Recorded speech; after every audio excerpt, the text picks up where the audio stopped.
Bonjour mes amis, aujourd'hui on va essayer de comprendre comment lire, comprendre et choisir une carte graphique Nvidia.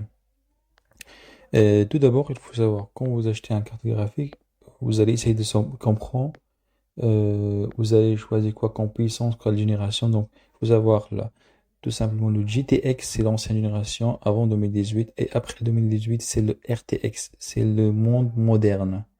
Ça, c'est la nouvelle génération.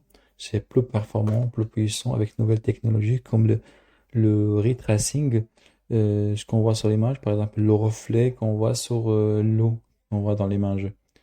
Et voilà, c'était sa première étape, le premier avancement. Et puis ça poursuit 2020-2022, ça commence avec de grosses puissances de calcul, puis avec des IA et d'efficacité, et puis des IA avancées. Donc là, on parle de 2025-2026.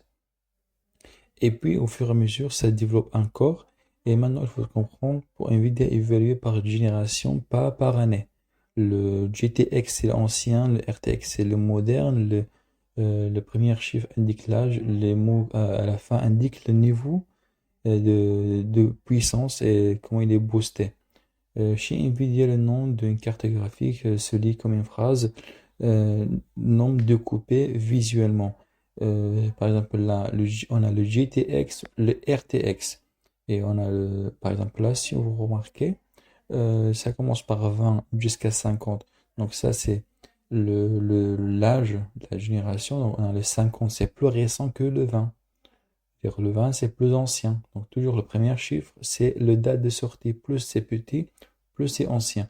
Et puis la deuxième partie, c'est la puissance. Plus le chiffre est, plus puissant, c'est proportionnel. C'est-à-dire 50, il est au moins puissant que 90. Et ça continue comme ça. Et puis on a la troisième partie. Donc on a dit le RTX ou le GTX, puis on a l'âge, et puis la puissance, et puis si c'est normal, si c'est super, si c'est TI, euh, ça encore, il y a des améliorations sur la même génération. Et puis on termine par, si vous remarquez dans le tableau, le période et la puissance et l'évaluation des cartes graphiques. Puis maintenant, comment choisir une carte graphique?